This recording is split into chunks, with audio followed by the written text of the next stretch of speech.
मेरा प्रमाण।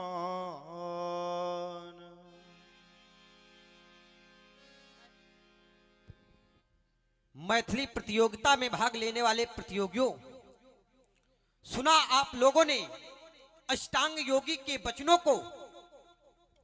मैं तो सुना यह करता था कि मिथिला में ज्ञान की चर्चा हुआ करती है, मिथिला में वेदांत की चर्चा हुआ करती है। क्या यही ज्ञान की चर्चा हो रही है? क्या यही वेदांत की चर्चा हो रही है? एक ज्ञानी की घोषणा में सुन रहा, अब जनि को माखे भटमानी, वीर विहीन मही मैं जानी। सुंदर सदन से मैं यहां तक आया था, देख रहा था एक और विचार चंद्रोदय, एक और विचार सागर, अप्रोक्षानुभूत तत्वबोध, आत्मबोध अर्थात ब्रह्म जिज्ञासा का सूत्र यहाँ के आचार्य, यहाँ के पंडित, यहाँ के छात्रों को लगवा रहे थे। मैंने सोचा मिथिला ज्ञान नगरी है, अध्यात्म की ओर झुकाव है यहाँ का।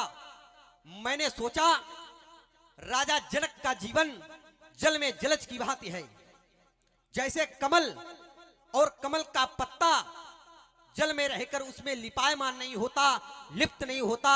मैंने सोचा राजा जनक का जीवन ठीक उसी भांति है, परंतु यहां मैं देख रहा नपन बिलो की जनक अकुलाने, बोले वचन रोष जनुसाने।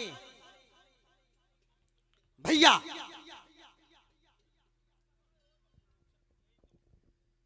आज योगीश के वक्तव्य ने मेरे मन मुकुट के टुकड़े टुकड़े कर दिया। आज योगीश के वक्तव्यों ने मेरे मन मुकुट के टुकड़े टुकड़े कर दिए।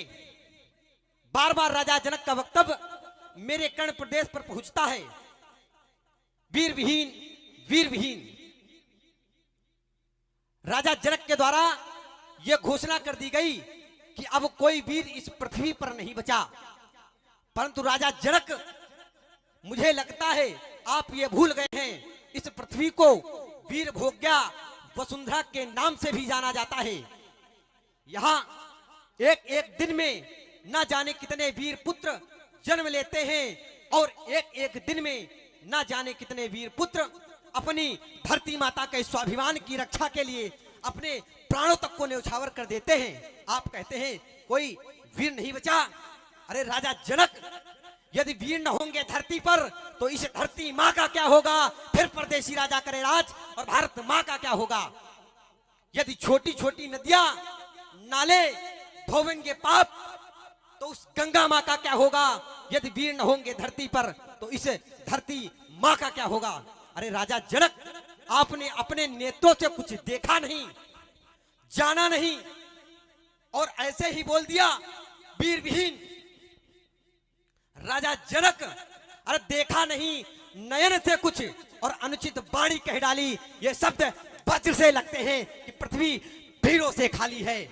राजा जनक, समाज में ऐसे भी कुछ जन है, ऐसे निरखे नहीं नयन जिनके अनु परखे से मन है, जिनके सिर के ऊपर से उठकर जा न सका हिमगिरी है और सिंधु भी जिनके गर्जन से रहता अस्थिर है, जिनके दांत दूध के लेकिन काट बड़ी तीखी है, छोटे हैं पर बड़ों बड़ों ने बल की विधि सीखी है।